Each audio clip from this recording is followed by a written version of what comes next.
안녕하세요. 오늘도 사연살롱을 찾아주셔서 감사합니다. 저는 5년 전에 연하 남편과 사이다 이혼한 40대 여성입니다. 저는 미리 말씀드리자면 결혼할 당시에도 40을 앞두고 있었어요. 그러니 꽤나 늦은 결혼을 했던 사람이었는데요. 독신으로 살 생각은 아니었지만 제 나이 30 초반에 파혼을 하고 누굴 다시 만날 엄두가 나지 않더라고요.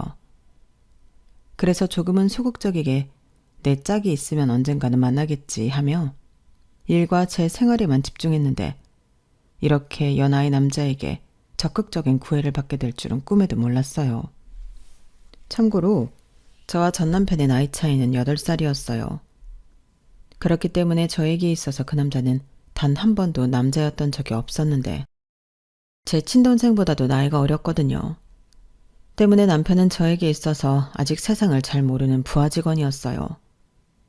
또한 전 남편은 키도 크고 얼굴도 꽤나 잘생겨서 회사에서 인기가 정말 많았거든요.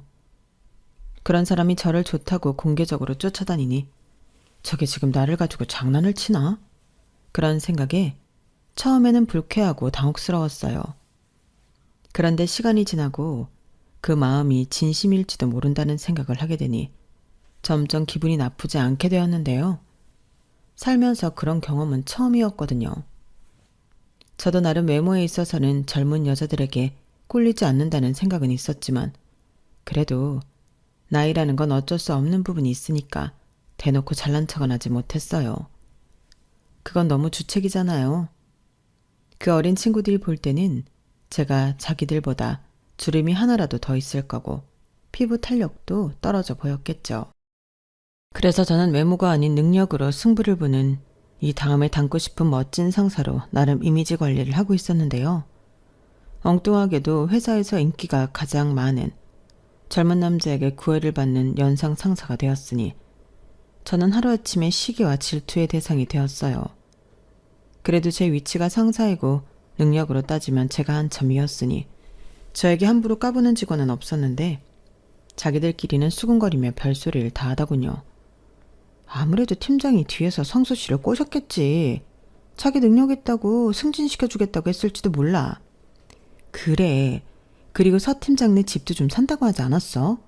부모님이 상가 건물 몇 채씩 있다며. 그런 걸로 꼬신 게 분명해. 실제로 저런 이야기를 하는 걸 듣기도 했어요.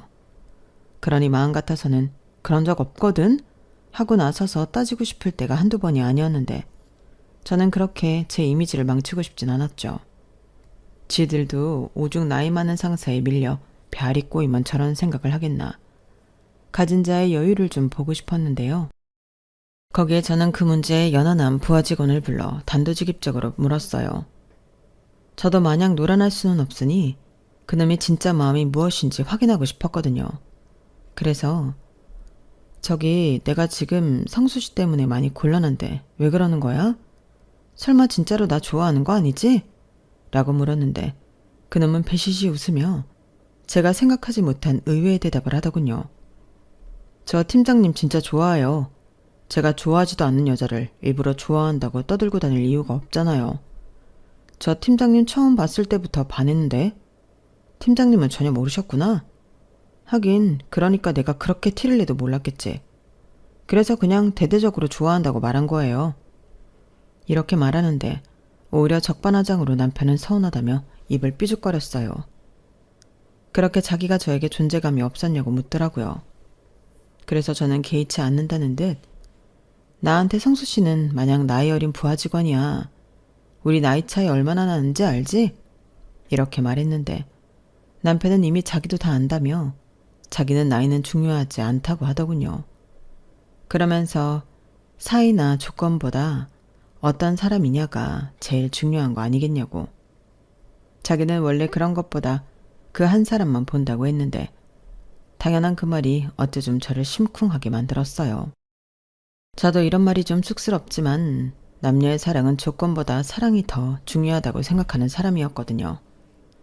그리고 제가 파혼을 하게 된 이유도 사실 그것 때문이었는데 여기서 아주 잠깐 저와 파혼한 그 남자에 대해 말하자면 저희는 10년을 넘게 사귄 커플이었어요. 둘이 진짜 대학생 때부터 순수하게 만나 사랑했는데 같은 마음이라고 생각했던 저와는 달리 그 남자는 저를 두고 이리 재고 저리 재며 저 몰래 다른 여자와 선도 여러 번 봤다는 걸 뒤늦게 알게 되었어요. 그때는 어찌나 배신감이 드는지 이미 결혼 준비에 한참 들어간 후였지만 그 결혼을 엎을 수밖에 없었는데 저나 저희 부모님은 뒤통수 맞았다는 생각을 지울 수가 없었어요. 그러니까 그 남자 쪽은 식장 들어가기 전까지는 아무도 모르는 거라며 이 여자 저 여자를 두고 저와 비교질을 했다는 거잖아요. 게다가 그 사실을 알게 된 경위도 저는 꽤나 충격적이었는데 저에게 그놈이 저 몰래 그러고 다닌다고 알려준 이가 어이없게도 그 남자와 선을 본 여자였어요. 그 여자도 따지고 보면 그놈이랑 똑같은 여자인데 저와 비교해서 밀린 게 너무 분해서 이 결혼을 깨야겠다는 생각으로 저를 찾아왔더라고요. 그래서 모든 사실을 알게 된 저였는데 그 문제의 남자는 자기는 아니라고 집안에서 하도 고집을 부려서 억지로 몇 번 나간 거라고 뻔한 거짓말을 했지만 신뢰가 이미 깨진 마당에 제 마음은 차갑게 돌아섰어요. 제가 원래 한번 정이 뚝 하고 떨어지면 뒤도 돌아보지 않는 성격이거든요. 그래서 그 여자의 바람대로 해주는 건 좀 분했어도 제 인생을 위해 파혼을 하게 되었는데요. 그런 일을 겪었다 보니 앞서 말한 대로 연애나 결혼에 있어서는 소극적으로 변하게 된 거죠. 그리고 저는 그런 속물인 연놈과 다르게 남녀가 만나는 데는 조건보다는 마음이 먼저라는 가치와 신념은 버릴 수가 없었는데요. 이미 결혼한 친구들은 저에게 그랬죠. 비라니 네가 뭘 몰라서 하는 소리야. 사랑? 그건 뭐 얼마나 갈 것 같은데? 원래 그런 건 없는 애들이나 여자 꼬실 때 쓰는 말이야. 네가 뭐 10대 소녀도 아니고 여태 그런 생각을 하고 있다는 게 좀 이상하다는 생각 안 들어? 솔직히 너는 조건도 나쁘지 않잖아. 부모님 각자 월세 나오는 건물 있으시지? 너 좋은 대학 나와서 능력 있는데 네가 뭐가 아쉬워서 사랑 타령을 해. 너야말로 적당한 조건으로 골라서 결혼해. 이렇게 말했는데요. 하지만 제가 결혼 못해서 환장한 사람도 아니고 저는 할 거라면 제가 진짜 사랑하는 사람과 평생을 알콩달콩하게 살고 싶었어요. 막말로 조건은 언제 어떻게 변할지 모르는 거 아닌가요? 그런데 사람의 감정은 그렇지 않으니까 저는 오히려 그런 게 돈 주고도 못 사는 가장 중요한 조건이라고 생각했는데 그 연하놈이 저와 똑같은 생각을 하고 있다니 그때는 살짝 놀랐어요. 그리고 그렇게 서로 갖고 있는 생각이 동일하다는 걸 알게 된 저는 드디어 오랫동안 꾹꾹 닫고 있던 마음의 문을 열게 되었는데요. 마치 첫사랑을 하는 어린아이처럼 남편과의 데이트는 늘 설레고 재미있었어요. 배터리가 나가 꺼질 정도로 몇 시간씩 통화도 하고 굳이 그럴 필요가 없는데도 사서 고생을 하며 1박 2일 여행도 하며 전에는 생각지도 못했던 그런 연애를 했는데 시작은 더뎠지만 한번 사랑에 빠지니 제 마음은 놀랍도록 남편에게 빠지게 되었죠. 그리고 남편은 나이가 어렸어도 어린 티가 나는 사람은 아니었는데요. 듬직까지는 아니었어도 늘 여자친구인 저를 배려하고 마음을 써주는 사람이라 저는 늘 남편이랑 있는 시간이 좋았어요. 때론 큰 표현보다는 사사로운 표현이 그 사람의 마음을 움직일 때가 있는데 남편은 그런 가치를 아는 사람 같더라고요. 물론 제가 사랑하는 사람이라 그때는 눈에 콩깍지가 씌어 제 멋대로 남편은 그런 사람이라고 생각한 것도 있었겠지만 저는 그만큼 오랜만에 하는 사랑이 좋았어요. 그리고 이윽고 연애 2년이 넘어갈 때 남편이 제 나이도 있고 더 늦기 전에 결혼을 하는 게 어떻겠냐 먼저 이야기했는데 처음으로 남편이 저에게 자신 없다는 듯 근데 있잖아 혹시 실망할 것 같아서 미리 얘기하는 건데 우리 집은 자기 집처럼 그렇게 잘 살진 못해. 내가 늦둥이인데 누나랑 형은 각자 살기 바쁘고 엄마랑 아빠는 벌이가 그렇게 좋지는 않거든. 나도 매달 생활비로 50만 원씩 드리고 있고 아마 우리가 결혼한다고 해도 그 돈은 계속 들어야 할 거고 그것뿐이 아니라 우리 집에서는 전혀 금전적인 도움은 받을 수 없을 거야 라고 말했는데요. 평상시 자신감 넘치는 사람이 처음으로 제 눈치를 보며 이야기하니 마음이 좋지 않았어요. 그래서 뭐 그런 건 원래 상관없는 거 아닌가? 결혼을 한다면 그건 당사자가 결정한 일인데 애도 아니고 성인이 무슨 부모 도움을 받아. 나는 처음부터 그럴 생각은 없었어. 정말? 요즘 여자들은 다 결혼할 때 양가 도움 받고 싶어 한다고 하길래 나는 자기도 그런 생각을 가지고 있을까봐. 그야 굳이 따지자면 나는 요즘 여자는 아니잖아. 그리고 요즘 결혼하는데 돈이 많이 필요하기도 하고. 그러니 돈이 부족할 것 같으면 지원을 바랄 수도 있지. 나는 그것도 그럴 수 있다고 생각은 해. 에이, 나이가 뭐가 중요해. 자기는 다른 어떤 여자보다 매력적이고 멋있어. 그러니까 내가 한눈에 반했지. 아유, 그래. 벌써 그 얘기만 한 100번 넘게 들은 것 같다. 그래서 나도 고마워. 내 가치를 알아주는 사람이 자기라서. 그리고 나야말로 묻고 싶은데 자기 정말 나랑 결혼해도 괜찮겠어? 나는 벌써 나이가 내일 모레면 40인데 그게 뭐가 어때서? 나는 이미 벌써 40이라고 해도 자기랑 결혼할 거야. 아니, 결혼하면 애도 낳고 싶고 그러잖아. 근데 나는 지금 임신을 해도 노산이고 아마 임신 가능성도 거의 없을걸? 애는 상관없어. 나는 한 번도 아기를 낳기 위해 결혼해야 한다고 생각한 적은 없는데. 생기면 감사히 낳고 아니면 말지. 평생 함께할 짝꿍이 있는데. 나는 단칸방에 살아도 사랑하는 자기랑 살고 싶어. 진심이야. 자기 내 진심 몰라? 지금 생각하면 온몸에 닭살이 돋고 너무 끔찍한 고백이었지만 저는 남편의 그 말이 낭만적이라고 생각했어요. 그리고 그 말을 듣고 저희는 결혼을 약속했는데요. 시부모님은 당연하게도 제가 나이가 너무 많다고 결혼을 반대하셨고, 저희 부모님은 남자 쪽과 우리가 너무 경제적으로 차이가 난다고 반대까진 아니었지만 우려하셨어요.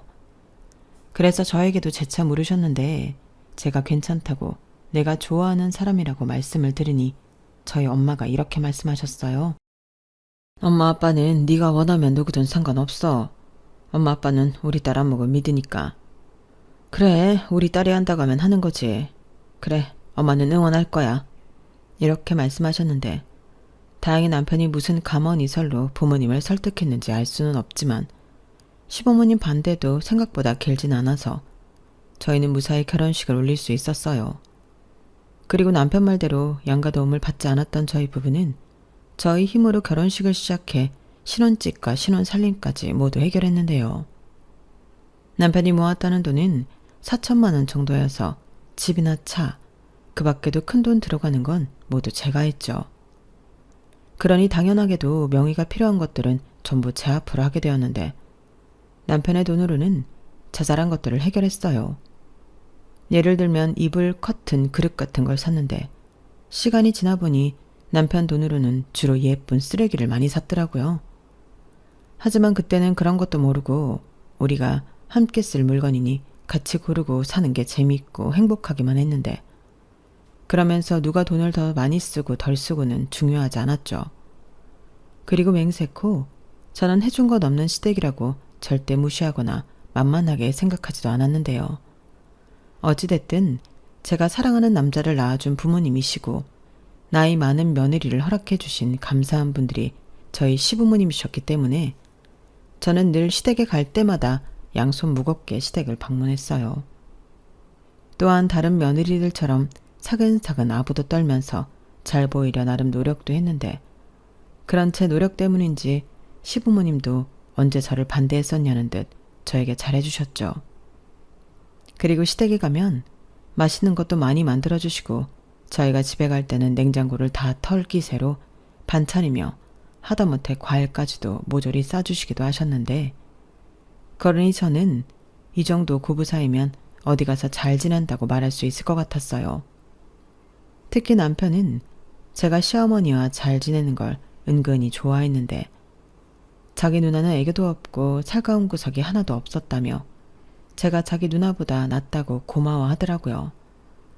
마치 제가 그 집 딸 노릇까지 하고 있는 듯 남편과 시부모님은 저를 점점 더 좋아해 주셨는데 그렇게 고마움을 느낀 남편은 저의 질세라 처가에 가면 막내 아들 노릇을 자처해서 했어요. 저희 부모님도 사위가 당신들에게 잘 보이려 그런 사회를 예뻐 하셨고요. 여기까지만 얘기하면 저는 여기에 이혼 사연이 아닌 행복한 사연을 써야 하는 사람처럼 보일 수도 있을 텐데 문제의 씨앗은 저도 모르게 차곡차곡 쌓여가고 있었고 제가 결혼하고 4년이 넘었을 무렵에 시아버님이 실직을 하면서 쌓였던 불만이 터지게 되었어요. 저희 시아버님은 말로는 사업을 크게 하셨다고 했는데 그 사업이 부도가 나면서 집 가세가 급격히 기울었고 지금의 생활에 이르게 되었다고 들었거든요. 그리고 남편 말고 다른 자식들은 행여 자기들한테 불똥이 튈까 연락을 끊다시피 했다고 했는데 그래서 시아버님은 경비 일을 하시며 가장 역할을 힘겹게 하시고 계셨어요. 거기에 시어머니도 식당 일을 하시며 살림에 보탬이 되려 했는데 아파트 입주민 대표와 무슨 트러블이 있었다고 하더니 정말 한순간에 시아버님이 실직을 하게 되었다고 집안에 비상이 걸렸더라고요. 그러니 시어머니는 앞으로 뭐 먹고 사냐며 근심 걱정이 대단했는데요. 시아버님도 죽을 마신 듯 얼굴이 그새 반쪽이 되어 있더군요. 그러니 생활비를 매달 50만 원씩 보내던 남편에게 시아버님이 전화를 하셔서는 사정을 이야기하고 조금 힘들겠지만 돈을 조금 더 보내줄 수 없겠냐고 부탁을 받은 모양이었어요. 그러면서 시아버님은 이런 말을 자식이 하는 당신이 너무 비참하다고 하소연을 하셨던 것 같았는데 그래서인지 남편은 그날 이후 얼굴이 좋지 않더라고요. 제가 왜 그러냐고 물어봐도 아무 일도 아니라고 말도 하지 않으려 했는데 원래 그런 건 말을 하지 않아도 티가 나는 일이라 저는 집에 가서 남편에게 답답하니까 말을 좀 해보라고 추궁했어요. 그러자 남편이 아버지한테 전화를 받았다며 들었던 이야기를 모두 저에게 말했고 저까지도 마음이 아팠더랬죠. 이게 소위 듣기만 하던 갑질 아니냐고 아버님 상처가 너무 클 것 같아 너무 속상하다 했는데요. 그래서 일단은 저도 돈을 좀 보태겠다 했어요. 남편이 50만 원 드리고 있으니 저도 똑같이 50만 원 드려서 100만 원을 맞춰드리자고 했거든요. 하지만 생활을 하시려면 그 돈으로는 부족하실 게 분명했고 그러면 다른 일자리는 빨리 구하셔야 할 것 같았는데 아버님이 연세도 있고 똑같은 경비일 같은 게 아니면 구하기가 힘들 것 같았어요. 그런데 바로 그때 남편이 대뜸 자기한테 좋은 생각이 있다며 저에게 이렇게 물었는데요. 혹시 장인어른 건물이나 장모님 건물에 사람 안 필요하나? 주차 관리도 있고 그냥 건물 관리도 있잖아. 이게 집이 아니니까 갑질하는 사람도 적을 것 같고 그리고 건물주 사돈인데 누가 막 함부로 하겠어. 어떻게 자기가 좀 장인 장모님께 여쭤볼 수 있을까? 내가 아무리 짱구를 굴려봐도 그만한 자리는 없을 것 같아서 그래. 저는 남편의 말에 그래도 사돈 건물에서 일하는 건 좀 아니지 않냐고 아버님도 기분 나쁠 수 있다고 말했어요. 그런데 남편은 지금이 찬밥 더운 밥을 가릴 때가 아니라며 아마 자리가 있다고 하면 시아버님도 좋아하실 거라고 하셨는데 그러니 일단 저더러 저희 부모님에게 물어나 보기라도 해달라고 부탁을 했어요. 그래서 일단 알겠다고 대답은 했는데 저 역시도 아무리 제 부모라고 하지만 평소 아쉬운 소리를 하고 살지 않았기 때문에 쉬운 일은 아니었어요. 하지만 상황이 급하고 한편으로는 저도 저희 부모님에게 도움을 요청하면 자리는 물론이고 급여도 신경을 써주실 것 같긴 해서 마음이 기울긴 했는데요. 남편은 생각을 해봐. 우리 장인 장모님이 갑질하시는 분도 아니고 이런 일자리야말로 철밥통이지. 그리고 우리 아버지도 사돈 건물인데 더 열심히 하지 않겠어? 그러니까 이건 서로 윈윈하는 거야. 라고 했는데 꽤나 그럴듯한 말이라 저도 넘어가고 말았죠. 대신 시아버님 자존심 상하지 않게 남편더러 의중을 한번 여쭤봐달라고 얘기했는데 다음날 시아버님은 이야기를 들었다며 당신은 무조건 오케이라고 저에게 전화를 하셨더군요. 그래서 저도 눈 한번 질끈 감고 저희 엄마에게 이 사실을 이야기하며 부탁을 했는데요. 역시나 저희 엄마도 저와 같은 생각이었는지 약간 난색을 표하시더군요. 뭐? 네 시아버지를 우리 상가 건물에서 일을 하게 해달라고? 너는 그런 말을 이렇게 갑자기 하면 어떡해. 엄마 상가도 그렇지만 아빠 상가도 오랫동안 일하시는 분들이 많아서 마땅한 자리가 없는데 그렇다고 사무실에 나와서 하시는 일도 없이 그냥 앉아있다가 들어가시라고 할 수는 없잖아. 보는 눈도 많은데. 아무튼 아빠랑 상의는 해볼게. 근데 이게 좋은 생각인지 엄마는 모르겠다. 너 나중에 이상한 말 들을 수 있어. 이렇게 말씀하셨는데요.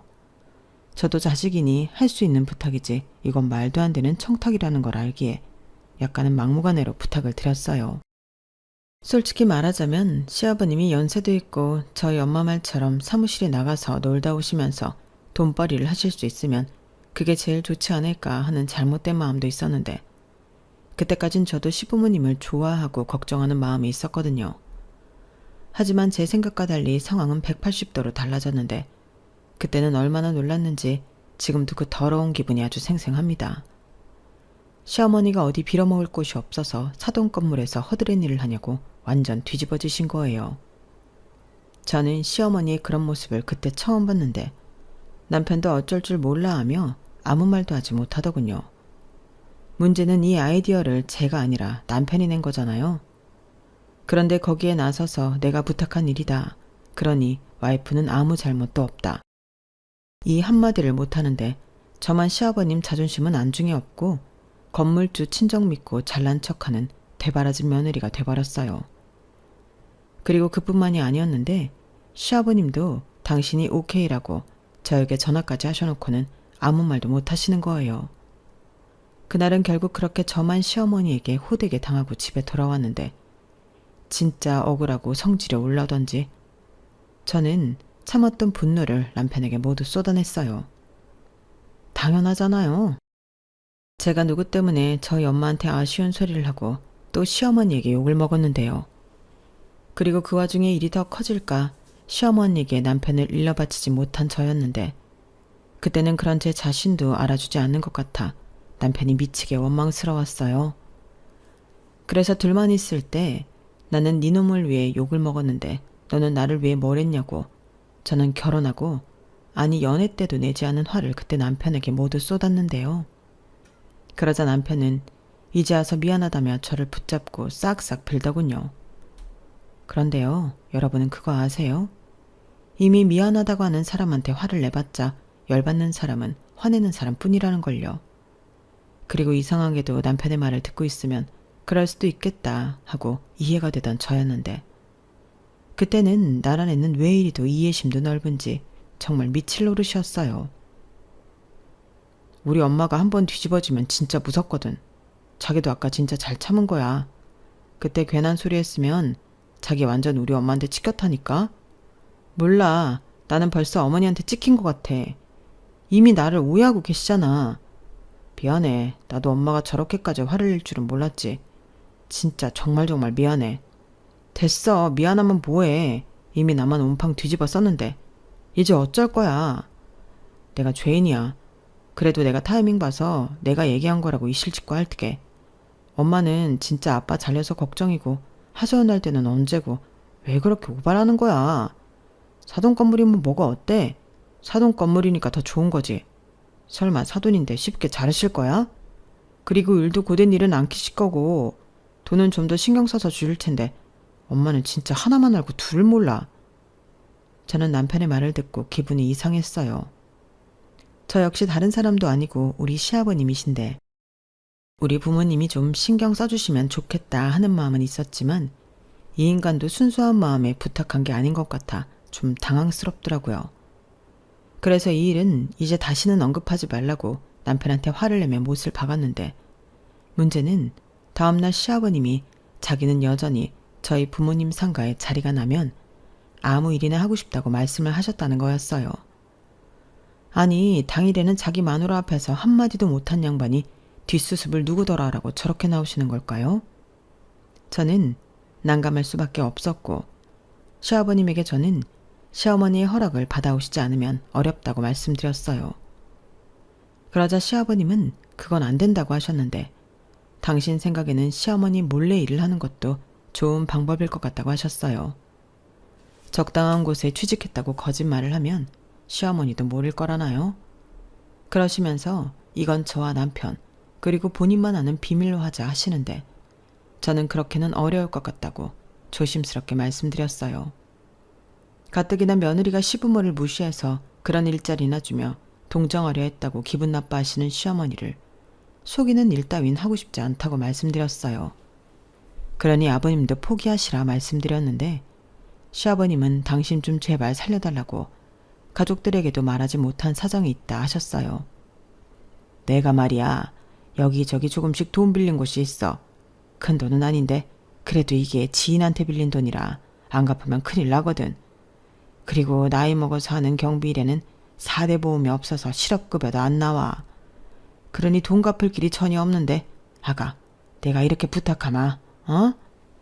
저런 말을 저 혼자 듣고 있는데 솔직히 어떻게 해야 할지 판단이 되지 않았어요. 다만 시아버님도 돈이 정말 급하시나 보다.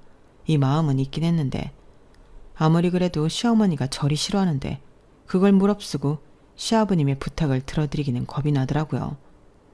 그래서 생각할 시간을 좀 달라고 말씀드리고 남편에게 상의하기로 했는데 내심 속으로 정 어쩔 수 없으면 시아버님 빚은 우리 부부가 대신 갚아드려야 하지 않을까 그런 생각을 했었더랬어요. 그런데 사람 마음이 또 그렇잖아요. 시아버님을 못 믿어서가 아니라 그렇게 남의 손으로 코를 풀면 또 쉽게 똑같은 일을 반복할 것 같았는데 계속 그런 식으로 시아버님의 비상금 주머니가 되고 싶은 마음은 없었거든요. 그래서 빚을 대신 갚아드리는 건 최후의 수단으로 일단 보류하던 저였는데요. 그렇게 기약 없는 시간이 지나가자 어느 날 갑자기 예고도 없이 시어머님이 저희 집에 쳐들어오셨어요. 그야말로 그 기세와 눈빛은 쳐들어왔다는 표현이 딱이었는데 곧이어 혼자 오실 줄 알았던 시어머니 뒤에 시아버님의 모습이 보이더라고요. 저는 속으로 빚이 있는 걸 들키셨나? 살짝 걱정이 되었는데 느닷없이 시어머니는 이번에도 애먼 저만 잡으려 하셨어요. 순간 쎄한 기분이 들었던 저는 이번에도 똑같은 일은 당하지 않겠다 생각하고 있었는데 모두 여기 와서 앉아봐 하시는 소리에 남편이 도살장에 끌려가는 소처럼 자리에 앉더군요. 그리고 그때 알았어요. 시아버님의 빚을 남편이 대신 갚아줬더라고요. 그리고 기가 막히게도 빚을 갚던 날 시아버님은 또 돈을 빌리셨는데 그걸 시어머니에게 들킨 거였어요. 그러면서 시아버님은 이게 다 당신이 수입이 없어 벌어진 일이라고 변명을 하신 듯 했는데 갑자기 저희 부부를 닥달하러 오셨더라고요. 정말 황당했죠. 저희 부부는 지은 죄도 없는데 왜 이렇게까지 해야 하나 그때는 짜증이 나기도 했는데요. 일단 아무리 아들 집이라고 해도 연락은 주셔야 하는 게 맞는데 당신 기분 나쁘다고 쳐들어오신 것부터 저는 마음에 들지 않았어요. 어머님, 아버님, 그런데요. 아무리 급해도 연락은 좀 하고 오시지. 저희 깜짝 놀랐어요. 어머, 너 말 서운하게 한다? 우리가 못 올 곳에 왔니? 아무리 여기가 네 집이라고 해도 내 아들이랑 같이 사는 내 아들 집이야. 그렇게 말하면 안 되지. 그런 게 아니라 연락은 주고 오실 수 있지 않나 해서 말씀드리는 거예요. 입장 바꿔서 제가 그렇게 불쑥 어머님 댁에 가면 어머님도 놀라지 않으시겠어요? 오냐, 너 말 잘했다. 그래서 내가 참다 여기까지 온 거야. 나 그렇게 경우 없는 시어머니 아니거든. 근데 내가 얼마나 서운하면 여기까지 분해서 왔겠니? 네가 지금 내 심정을 알아? 엄마, 무슨 소리야. 또 왜 그러는데? 아버지 빚 내가 갚았잖아. 그럼 뭐해 이놈아. 근본이 해결이 안 됐잖아. 그리고 너는 네 처한테 그렇게 찍소리도 못하고 사냐? 아무리 나이가 네가 어려도 네가 가장이고 서방인데 어찌 그러고 살아. 그리고 며느리 너는 내가 그렇게 표현을 했으면 생각이라는 걸 좀 해야지. 너는 시아버지가 백수가 됐다는데 걱정도 안 돼? 네? 아니 어머니, 그건 그때 제가 아버님 걱정돼서 저희 부모님 건물에 일자리 알아봐 드린다고 했는데 어머님이 싫다고 하셨잖아요. 그래, 거긴 안 되지. 내 말은 너의 그 차별하는 마음이 너무 서운하다는 거야. 너 내가 말은 안 했지만 서운한 일이 어디 한두 번이었는지 아니? 너 정말 그러는 거 아니다. 내가 정말 서러워서 생각하면 눈물이 또 나는데. 어머니, 저는 도무지 무슨 말씀을 하시는 건지 모르겠어요. 빙빙 돌리지 마시고 그렇게 말씀하세요. 그래야 저도 알고 고치죠. 너 말이야. 전에 네 부모랑 독일인지 프랑스인지 어디 다녀왔지? 그래놓고 우리랑은 어디 갔냐? 꼴랑 제주도 갔잖아. 그것도 2박 3일. 지는 지 부모랑 보름 동안 다녀왔으면서. 그리고 말이 나와 하는 소린데 너는 네 부모랑 고급 레스토랑 다닌다면서. 그런데 어째 우리랑은 그 흔한 패밀리 레스토랑도 안 가냐? 나도 칼질할 줄 알아. 저는 시어머니가 갑자기 쏟아내는 서운하다는 일들에 대해 황당함을 금하지 못했어요. 그게 저희 부모님이 숯불에 고기 구워 먹는 걸 별로 좋아하지 않으시거든요. 특히 저희 엄마는 맥주보다는 와인을 좀 좋아하시는 분이라 레스토랑에 가는 일이 많았던 건 사실이었는데, 여기서 가장 중요한 건데 제가 저희 부모님을 모시고 간 적은 결혼한 거 단 한 번도 없었다는 거였어요. 그러니까 저희 부모님이 같이 가자고 해서 따라가서 얻어먹고 온 게 다였는데, 그걸 어떻게 아시고 서운하다고 하시는 건지 저는 놀랄 노자였어요. 그리고 친정 가족과 독일에 다녀온 것도 저희 부모님이 가시는데, 두 분만 가시기 좀 무섭다고 같이 가자고 해서 저랑 남편은 몸만 따라간 여행이었는데요. 그때는 시부모님에게 모두 다 말씀드리고 다녀온 여행이었어요. 그런데 어쩐지 좀 서운해하실 것 같아 저희 경비로 시부모님과 제주도에 다녀온 건데, 그때는 참 좋다, 얘들아 고맙다, 이렇게 말씀하셨으면서 속으로는 저렇게 다른 마음을 갖고 계셨다니 솔직히 소름이 끼쳤는데요. 겉과 속이 다른 사람이란 생각에 괜히 오싹해지더라고요. 그리고 앞서 말한 레스토랑 거는 범인이 예상한 대로 남편이었고, 맛있게 음식 잘 얻어먹었으면 가만히 나 있지 자기 엄마한테 가서 입방정을 왜 떨었는지 저는 남편을 한껏 노려봤어요. 그러자 남편은 나는 나중에 엄마 생일이나 특별한 날에 모시고 가려고 얘기했던 건데 하며 저와 시어머니 사이를 어쩔 줄 몰라 했는데, 또 저만 억울한 일이 벌어졌죠. 나는 말이다, 뭐가 됐든 네가 네 친정이랑 우리를 차별하는 것 같다 기분 나쁘다 이거야. 어머니, 죄송하지만 그렇게 말씀하시면 저도 서운해요. 레스토랑 거는 정말 몰랐고요. 친정 부모님이랑 다녀온 여행은 어머니도 다녀오라고 하셨잖아요. 그래서 저희 엄마가 면세점에서 어머니 가방도 일부러 비싼 거 사서 보내드렸고요. 그래, 그 가방 지금도 아주 잘 쓰고 있다. 근데 너도 생각을 좀 해봐라. 그럼 거기에 내가 샘나니까 가지 말라고 했겠니? 그건 그럴 수가 없지. 근데 왜 우리는 유럽이 아니고 제주도냐? 나도 며느리 덕에 유럽 여행 다녀오고 싶었다. 왜? 우리는 유럽 가기엔 촌스러워서 제주도 가자고 했니? 네? 아니 그거야, 저희가 두 분을 모시고 유럽에 다녀올 정도로 돈이 있는 게 아니라서 그랬죠. 웃기지 마. 네가 돈이 없다고? 너 건물주 딸 아니니? 연봉도 우리 아들보다 훨씬 높고 이 집도 네 거잖아. 그건 맞지만 진짜 현금은 없어요. 유럽 여행도 이 많은 인원이 다 가려면 몇 천만 원인데 그런 여유 자금이 있지 않죠. 아무튼 난 그런 게 기분이 나빴다 이 소리야.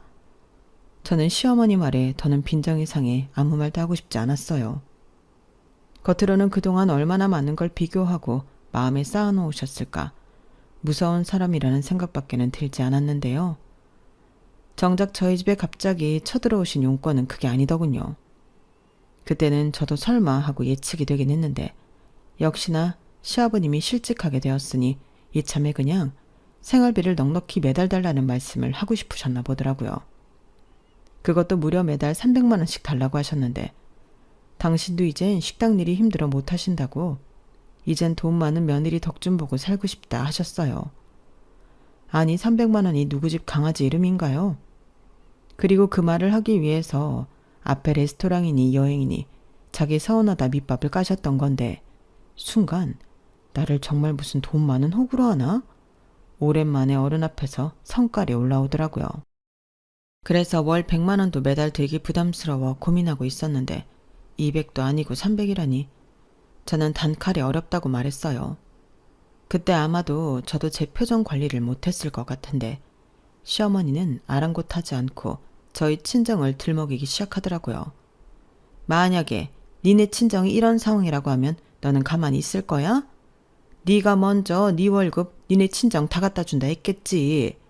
너는 친정 부모만 부모고 시부모는 남이냐? 어떻게 이런 걸 내가 내 입으로 말을 하게 만들어? 라고 하셨는데, 그쯤 되면 남편이나 시아버님이 나설 만도 하건만 그 두 사람은 이번에도 꿀먹은 벙어리였어요. 그리고 그 모습을 보니 이건 내가 그냥 넘어가면 나는 앞으로 이런 꼴을 몇 번이나 보고 살아야 할 것 같았고, 저는 답답한 사람이 우물 판다고 참지 않기로 마음먹었어요.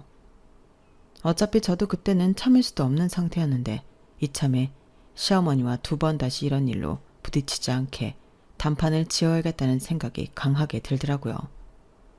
어머니, 저도 말씀이 나와 드리는 말인데요. 시부모님도 부모인데 어떻게 매번 받기만 원하세요? 저희 친정 부모님은요, 저희한테 받는 것보다 항상 해주시는 게 많아요. 레스토랑도 그 유럽 여행도 저희 돈은 하나도 들어간 게 없는데 어머니는 어떻게 그걸 저희대로 똑같이 해달라고 하세요? 오히려 저쪽 집은 해주는데 우리는 못해줘서 미안하다. 이런 마음이셔야 하는 거 아닌가요? 저는 정말 이해가 가지 않아서 여쭤보는 거예요. 뭐야? 그러니까 네 말은 내가 염치가 없다는 소리냐? 적어봐라. 너는 그동안 내가 잘해준 건 다 까먹었지? 이래서 머리 검은 짐승은 거두는 게 아니라고 했어. 여태 너도 그런 마음을 품고 있었던 거야? 그러니 저런 말을 눈 하나 깜짝하지 않고 하겠지. 어머니가 그렇게 말씀하시면 저는 더 이상 드릴 말씀이 없어요. 매달 300만 원이요. 택도 없죠. 그렇게 못 해드려요. 저는 할 말 다 했으니까 이제 그만 돌아가 주시죠. 저도 쉬어야 내일 출근을 하거든요. 너 지금 나더러 나가라고 했냐? 아이고 서러워라.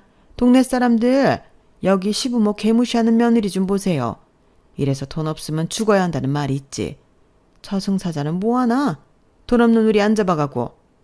엄마는 무슨 말을 그렇게 해. 자기야, 자기도 그 말은 좀 심했다. 엄마한테 사과드려. 아니 어머님이 먼저 무례하게 나오셨잖아. 사과는 내가 받아야지. 그리고 나 진짜 너무 피곤하거든. 자기네 부모님이시니까 자기가 알아서 해. 나는 방에 들어가서 잘 테니까. 뭐? 너 지금 뭐라고 했냐? 니네 부모니까 네가 알아서 해? 저 싸가지하고는. 네, 저 원래도 싸가지 없어요. 그래도 시부모님이셔서 잘해드리려고 노력 많이 했는데 지금 보니까 그럴 필요가 없었네요. 그러니 앞으로도 제 싸가지는 기대하지 마세요. 뭐야? 야, 너 거기 안 서? 저는 그렇게 말하고 시어머니가 고함을 지르던 말던 신경 쓰지 않고 안방으로 들어갔어요. 그러자 방문 너머 시어머니의 쩌렁쩌렁한 목소리가 들렸는데 저는 눈 하나 깜짝하지 않고 눈을 감았어요. 솔직히 잠은 오지 않았지만 속에서는 천불이 끓어 넘치는 걸 참고 있었거든요. 그런데 시부모님이 가셨는지 남편이 방에 들어와서는 저더러 이야기 좀 하자고 거칠게 저를 잡아 끄는데 그 거친 손길에 짜증이 난 저는 신경질적으로 남편을 밀쳤어요.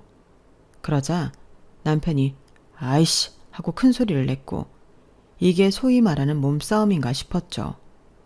정말 몸이 부딪히니까 참았던 감정이 욱 하고 올라오더라고요. 그리고 남편도 저와 같았는지 이렇게 말했는데 그때 저는 저희의 결혼 생활의 끝을 보게 되었죠. 나도 우리 엄마가 지나쳤다는 거 인정해. 근데 말이야, 자기도 그러는 건 아니지. 사람을 무시해도 유분수지. 어떻게 시어머니한테 그래? 서운하다고 말하는 사람한테 그게 왜 서운하냐고 말하는 꼴이잖아. 나도 그땐 자기한테 서운했어. 그냥 빈말이라도 죄송하다고 하면 될 일인데. 그리고 내가 아들이라 그러는 게 아니라 나는 우리 엄마 마음 충분히 이해할 수 있어. 근데 자기는 아니야.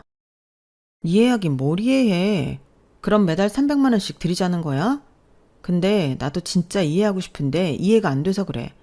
우리 엄마 아빠는 우리한테 뭘 해달라고 한 적이 없잖아. 내가 만약에 자기 엄마 말처럼 내 부모라고 내가 챙기다 걸려서 서운하다는 소리 들었으면 죄송하다고 해. 근데 이건 억울해도 너무 억울하지. 이해는 무슨. 생각을 해봐. 자기 부모님은 집도 좋은 데 사시고 전부 좋은 것만 살림살이로 들어놓고 사시잖아. 그것뿐이야? 좋은 차 타고 좋은 곳만 다니시지? 비싼 것도 개의치 않고 다 사시는데. 그걸 옆에서 보는 우리 엄마 아빠 마음은 어떨 것 같아? 말은 안 해도 엄청 자존심 상하고 그랬겠지. 말은 안 해도. 황당하다. 이제 와서 그런 얘기를 왜 하는 거야? 양가 형편 차이 나는 거 모르고 결혼했어? 친정은 친정이고 시댁은 시댁이지. 내가 언제 정말 누가 더 잘 사나 따지면서 양가 차별 대접했니? 왜 이제 와서 그래? 그리고 이런 말까지 하고 싶지 않은데 어머님도 그래. 왜 우리 친정이랑 당신을 비교하셔서 서운하다 이 난리신 건데? 그럴 수도 있지 사람인데. 그래 100번 이해해서 그럴 수 있다 치자. 그럼 그게 우리 부모님 잘못이야? 아님 정말 내 잘못이라고 생각해? 자기야말로 왜 자꾸 꿀먹은 벙어리가 되는 건데? 그래 그건 내가 정말 미안해. 그리고 나도 우리 엄마가 자격지심이 있다는 거 인정해. 근데 생각을 좀 해봐. 얼마나 안 됐냐? 그냥 월 300 맞춰드리겠다고 하면 될 일이잖아. 뭐라고? 자기 월급 얼마니? 거기서 300 빼면 얼마 남아? 설마 나더러 시댁 생활비 내놓으라고 하는 소리는 아니지? 그걸 왜 우리 월급에서 부담해? 장인 장모님 임대료가 있는데 거기서 좀 만들어달라고 하자. 막말로 장인 장모님이 힘들게 버시는 돈도 아니잖아. 때 되면 나오는 돈인데 그 정도는 같이 써도 되는 거지. 설마 하나뿐인 딸 시댁인데 300만 원 없다고 모르쇠 하시겠어? 너 지금 말 다 했냐? 저는 남편의 그 한마디에 피가 차갑게 식는다는 말을 몸소 체감했어요. 아니 무슨 도둑놈이 이리 뻔뻔할 수 있죠? 저는 하마터면 그놈 면상을 후려칠 뻔했어요. 힘들게 버는 돈 아니니 같이 쓸 수 있지 않냐는 그 말은 제 입장에선 도저히 용납이 되지 않았거든요. 그래서 저는 더 할 말 없으니 너는 짐 싸서 당장 니네 집에 가라 했는데 그러자 그놈은 인상이 팍 쓰여지더니 저더러 갑질하냐며 불같이 화를 냈는데 자기가 그러면 제가 겁을 먹을 줄 알았나 봐요. 하지만 저는 전혀 겁먹지 않았고 오히려 당당하게 그렇게 화낼 것 같으면 짐 싸서 내 집에서 나가라고 했는데요. 갑질이란 소리를 들었으니 그냥 저도 저 하고 싶은 대로 해도 된다는 생각이 들었어요. 그러면서 나는 이렇게 대놓고 처가덕을 바라는 놈이랑 더는 살고 싶지 않다고 제 감정에 대한 설명도 해줬는데 꼴에 자존심이 상했는지 남편은 저를 한참 동안 노려보더니 자기 짐을 대충 싸서는 저 보란듯이 집을 나가더군요. 그리고는 나중에 자기도 자존심 버리고 한 얘기였는데 제가 자기랑 자기 집을 무시했다며 저를 사회적으로 매장하려 했는데요. 정말 웃기지도 않고 소름이 돋았어요. 똥이 똥을 낳는다고 아들이라는 놈도 똑같이 염치가 없더라고요. 왜 호의가 계속되면 권리인 줄 안다는 명언이 있죠. 어쩜 그 말이 그렇게 딱 어울릴 수가 없었는데 그래놓고는 저를 사람보다 돈이 먼저인 사람이었다며 지 멋대로 떠들고 다녔다는 사실을 알게 되었어요. 사람이 얼마나 비겁하면 뒤에서 그렇게 수작질을 할 수 있을까. 그때는 이혼 전이라 더 제 마음이 좋지 않았는데 여기서 돈에 환장한 사람이 정녕 저인가요? 저는 그렇게 생각하지 않았어요. 당연하죠. 자기 돈도 아닌데 그 돈을 뻔뻔하게 유혹하는 사람이 더 환장한 사람 아니겠어요? 그래서 눈에는 눈, 이에는 이, 그놈이 하는 방식 그대로 돌려주기로 했는데요. 사람들은 어째 제 말을 더 흥미진진하게 듣더군요. 그리고 그 말을 자기도 들었는지 저를 아주 잡아먹을 것처럼 굴었는데 심지어 지가 뭐라고 제가 순순하게 자기 말을 잘 들어줬다면 자기가 나서서 자기 부모님에게 제 이야기를 좋게 했을 거랍니다. 그 말을 듣고 진짜 어이가 없어서 웃음이 튀어나왔어요. 그렇게 선심쓰려고 했는 줄 몰랐다고 저는 됐다고 친절하게 말해줬죠. 그러면서 그런 선심 따윈 필요 없으니 그냥 이대로 헤어지자 했는데요. 역시나 아쉬운 사람은 제가 아니었어요. 거의 몸만 장가온 사람이 남편인데 제가 아쉬울 건 전혀 없었죠. 참고로 그날 남편이 나간 뒤로 저는 집 비밀번호도 바꿔서 남편은 집에 들어오지도 못하는 상황이었는데 시어머니한테서는 전화가 빗발쳤어요. 그래서 그 번호 역시 미련 없이 차단해버렸고 그 사실을 아는지 남편이 회사에만 오면 그렇게 제 뒷담화를 하고 다닌 거예요. 그런데 뻔뻔도 하지. 자기는 저를 너무 사랑해서 못 헤어지겠다고 또 헛소리를 퍼뜨리고 다녔는데 그 말을 들었을 때는 헛구역질이 나는 걸 겨우 참았네요. 남편 말로는 자기가 나가면 제가 화를 풀고 전화해서 좋게 풀자고 할 줄 알았는데 이렇게 상황이 돌아갈 줄은 몰랐다고 했어요. 정말 웃기는 소리였죠. 제가 왜요? 저는 남편과 하루빨리 정리하고 싶은 사람인데요.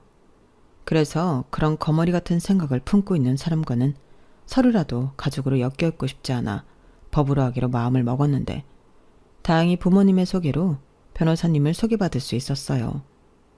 이 모든 상황을 알게 된 저희 부모님이 정말 많이 배신감을 느끼고 화가 나셨거든요.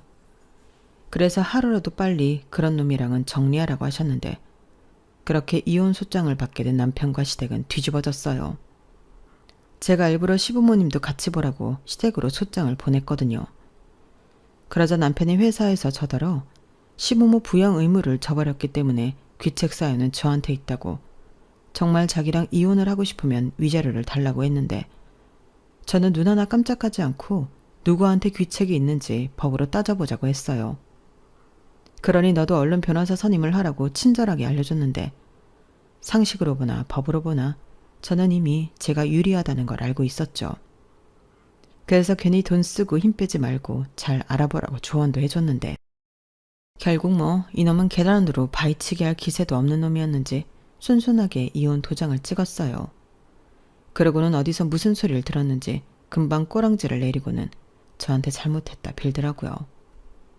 자기도 서운해서 그랬다고 한 번만 넘어가 달라고 하는데 그놈의 서운하다는 말 다시는 듣고 싶지 않다고 쏴 붙여줬죠. 아니, 애당초 제가 뭘 그렇게 서운하게 했다는 건지 너무 억울했거든요. 지금 생각해보면 결혼 전에는 전부 상관없다고 자기는 사랑하는 사람이랑 같이 있으면 단칸방도 괜찮다고 한 말도 그때부터는 믿을 수 없었는데 그냥 제가 다 속아서 결혼까지 한 것 같더라고요. 그런 생각까지 하게 되니 정말 이젠 오만정이 다 떨어져서 남편과 어떤 사이도 되고 싶지 않았는데 저는 남편에게 쐐기를 박듯 이렇게 말했어요. 니네 부모 생활비 드리고 싶으면 네가 투잡 쓰리잡 해서 드려. 남의 부모 돈 탐내지 말고. 세상 그렇게 호락호락하지 않거든. 네가 볼 때는 건물주가 참 편하게 돈 버는 것 같지. 그 사람들이 어떤 노력을 하고 거기까지 갔는지 또 어떤 어려움을 겪으면서 건물주를 하고 있는 건지 그런 건 하나도 모르잖아. 내가 너보다 인생을 더 산 누나로서 충고하는데 너 뒤로 수작 부리지 말고 똑바로 살아. 그게 그놈과 저의 마지막이었어요. 저희 부부는 아이도 없고 서로 분한할 재산도 없어서 불필요한 조정은 생략했는데 알아서 합의 이혼하겠다고 남편이 나왔으니 위자료 같은 건 아예 받을 생각도 없었죠. 아니, 이제부터는 자기 집 기둥을 해야 하는 놈인데 뭐하러 벼룩의 간까지 제가 꺼내 먹겠냐고요. 그런데요, 사람은 참 알 수가 없는 게 남편은 저랑 이혼하고 자기 집으로 가지 않고 회사도 그만두더니 주랭랑을 쳐버렸어요. 자기도 자기 집 기둥은 되고 싶지 않았는지 자기 형과 누나처럼 자기 부모를 버렸는데 뭐랄까, 그 사실을 알았을 때는 저도 좀 씁쓸했죠. 그 부모 심정이 어떨까. 그때는 저도 그 아줌마 아저씨 마음이 공감이 가더라고요. 하지만 이미 저는 그들과 상관없는 남이 되었고 고맙게도 지발로 나가준 그놈 덕에 회사를 편히 다닐 수 있었는데 사실 저야말로 이직을 해야 하나 고민을 하고 있었거든요.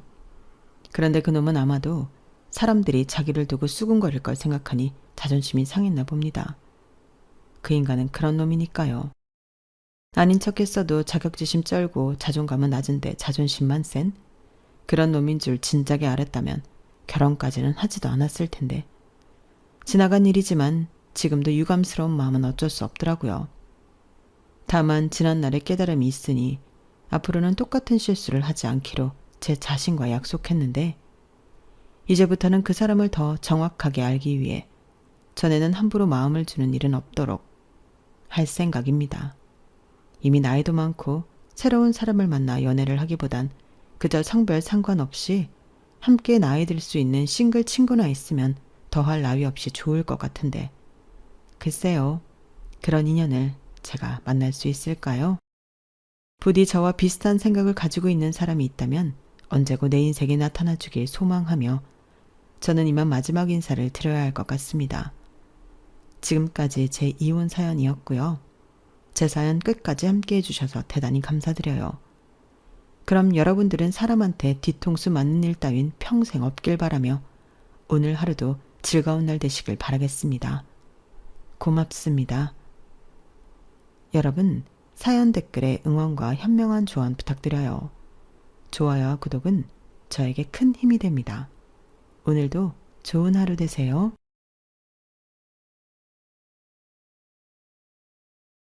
안녕하세요. 오늘도 사연살롱을 찾아주셔서 감사합니다. 아들과 단둘이 살고 있는 싱글맘이에요. 불과 몇 년 전까지만 해도 제가 애딸린 이혼녀가 될 줄은 몰랐어요. 저라고 남들처럼 행복한 가정을 꾸리고 싶지 않았겠어요? 더군다나 아이까지 있는데 말이죠. 하지만 남들처럼 살자고 내 인생에서 가장 중요한 부분을 포기하고 살 수는 없더라고요. 결혼도 따지고 보면 행복하지가 않은 거니까요. 결혼 생활이 이런 거라는 걸 진작에 알았다면 탈모가 생길 정도로 신경 써가며 그 힘든 결혼을 하지 않았을 거예요. 애 때문에 어떻게든 참고 살아볼까도 했지만 그랬다간 내 명에 못 죽을 것 같았어요. 그래도 한때는 서로한테 반해서 부모님들 반대도 무릅쓰고 결혼까지 했던 사이였는데 결국엔 결혼하고 1년 반 만에 오만정이 다 떨어져선 뒤도 안 돌아보고 헤어지고 말았습니다. 그럼 지금부터 제가 이혼하게 된 사연을 전해드릴게요. 저는 어린 시절을 중국에서 보냈어요. 아빠가 무역업을 하셔서 7살 때부터 12살 때까지 심천에서 살았거든요. 심천은 홍콩과 가까워서 주변에 홍콩으로 출퇴근을 하는 사람들도 많이 있었어요. 게다가 당시만 해도 해외 유명 회사들 공장이 심천에 많이 있어서 중국 전 지역에서 일자리를 구하러 오는 사람들이 많았어요.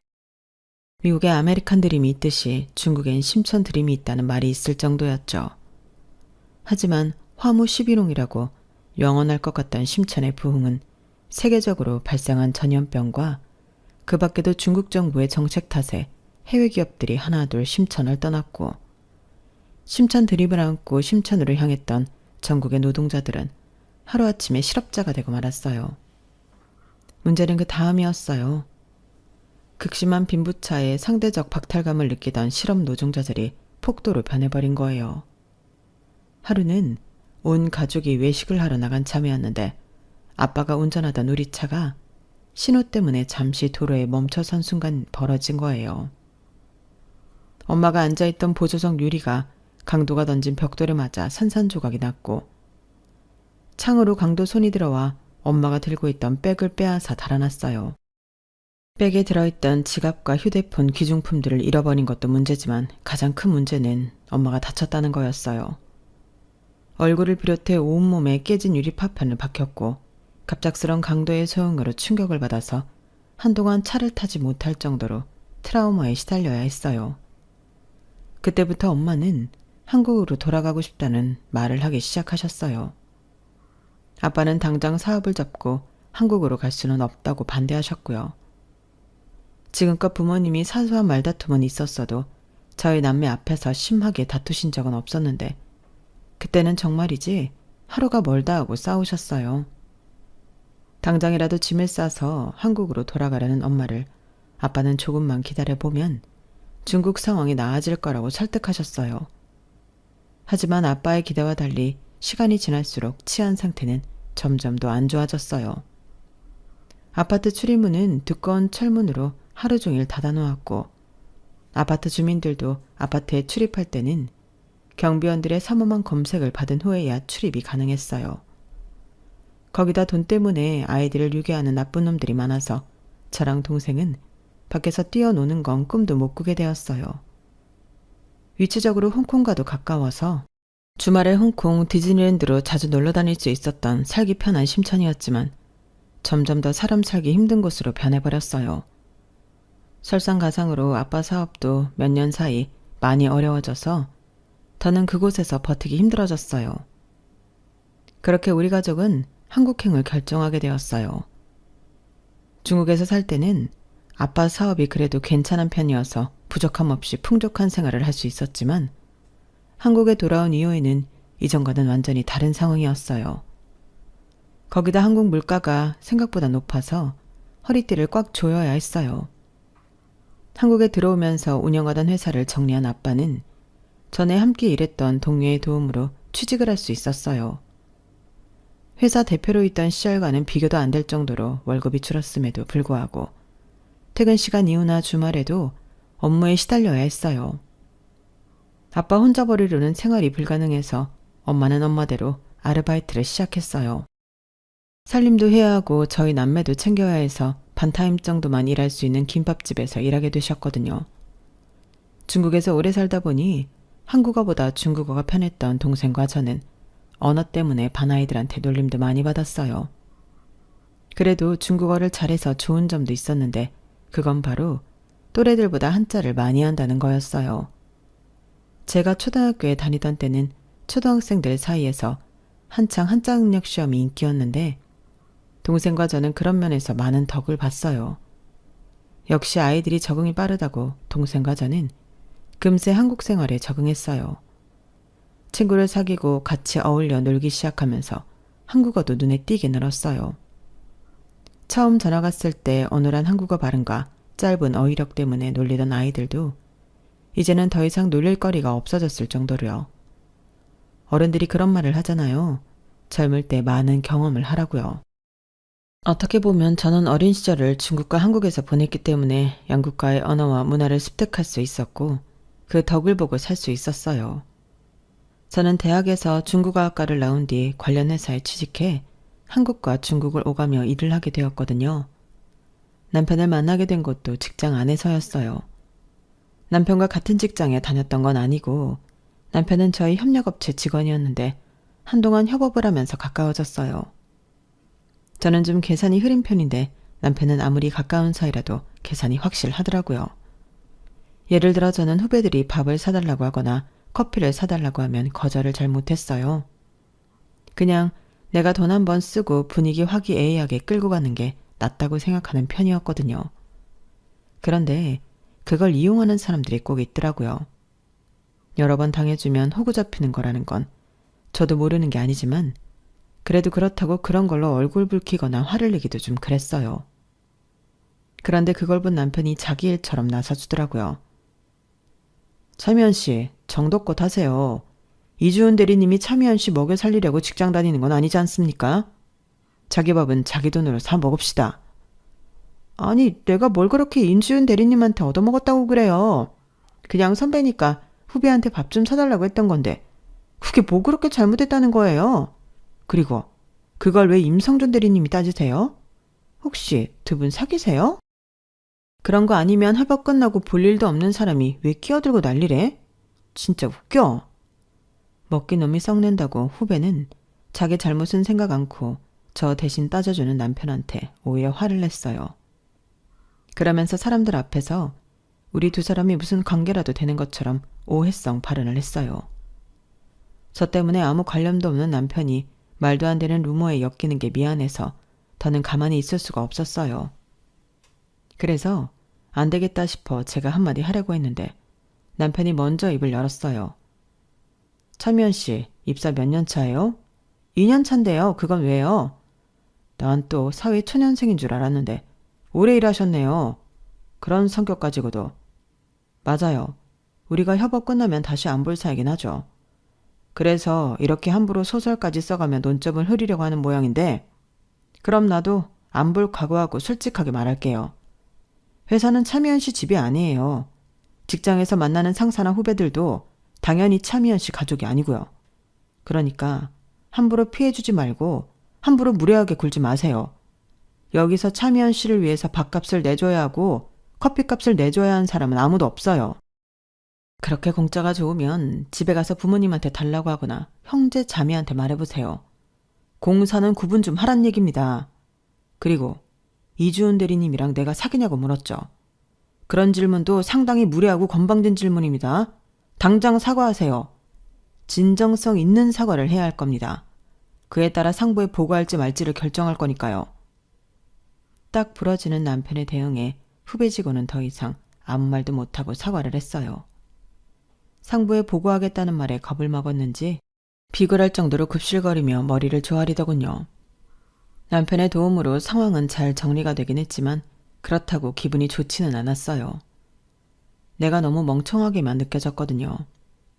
내 부하 직원이 잘못한 건데 내가 아닌 타회사 상사가 나 대신 교육을 했다는 게 온전히 내 무능함으로 느껴졌거든요. 사실 어느 정도는 그렇기도 하고요. 그래서 저도 모르게 하루 종일 표정이 굳어 있었던가 봐요. 그랬더니 퇴근을 앞두고 남편이 톡을 보냈더라고요. 시간 괜찮으면 끝나고 맥주 한잔 하자고요. 솔직한 마음으로 술이 넘어가지 않을 것 같았지만 그렇다고 거절했다가는 괜히 속이 좁은 사람처럼 보일 것 같아서 그러자고 했어요. 그렇게 협업을 시작한 지 2개월이 넘은 시점에 단둘이 술자리를 갖게 된 남편과 저는 처음으로 사적인 대화를 나눌 수 있었어요. 그렇게 그날 있었던 일을 어느 정도 풀고 자리에서 일어나려는데 남편이 대뜸 그러더라고요. 실은 아까 차미연 씨한테 들킬까봐 겁났어요. 네? 뭐를 들켜요? 제 마음이요. 우리가 사귀는 사이냐고 물었을 때 실은 그랬으면 좋겠다고 속으로 생각하고 있었거든요.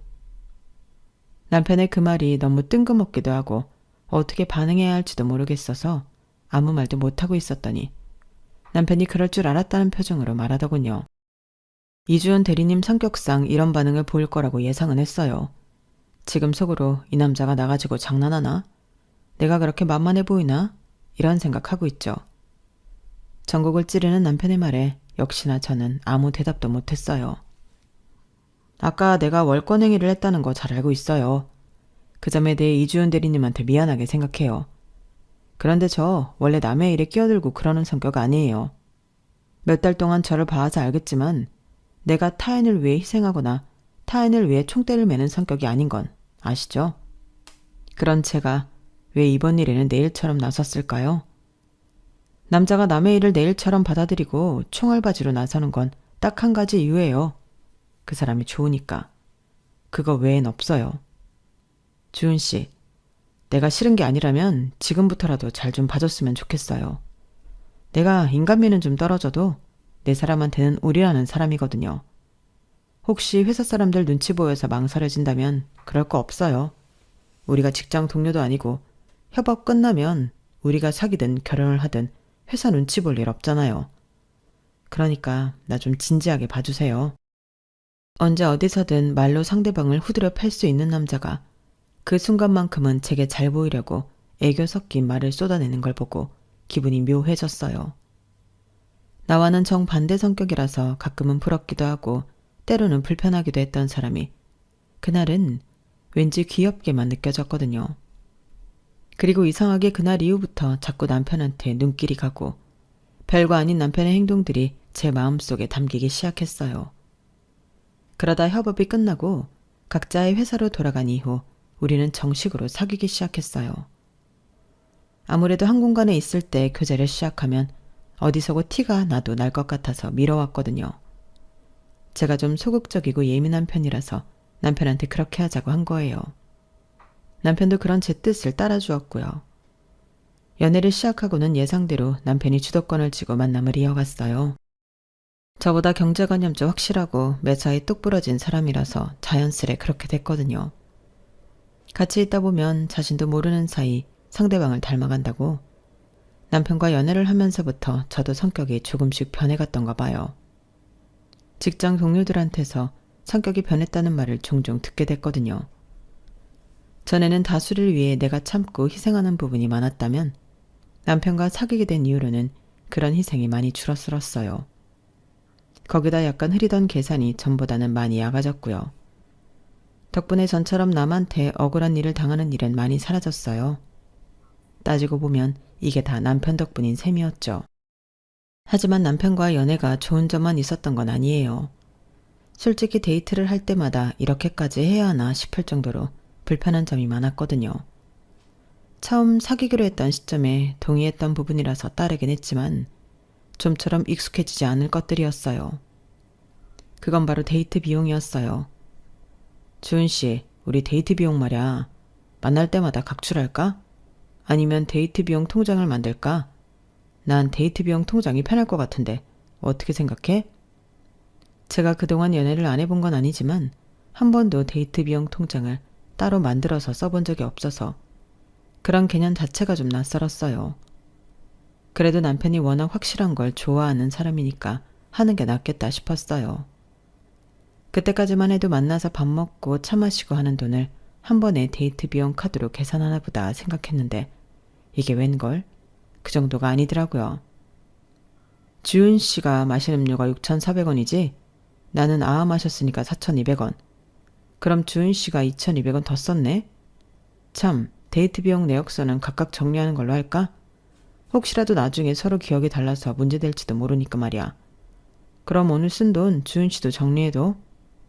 이렇게까지 꼼꼼하게 정리해서 더 쓰고 덜 쓴 걸 따지는 줄은 몰랐어요. 매달 통장 내역 정리를 할 때 덜 쓴 사람한테 덜 쓴 만큼 차액을 현금으로 돌려주는 것까지 끝나야 그달 데이트 비용 정산은 끝이 나곤 했어요. 매달 이런 방식으로 돈 관리를 하다 보니 뭐랄까 만나서 뭘 하는 게 귀찮다는 생각이 들 때도 있었어요. 그냥 마음 편히 데이트에 집중하고 싶다는 생각이 들 정도로 말이죠.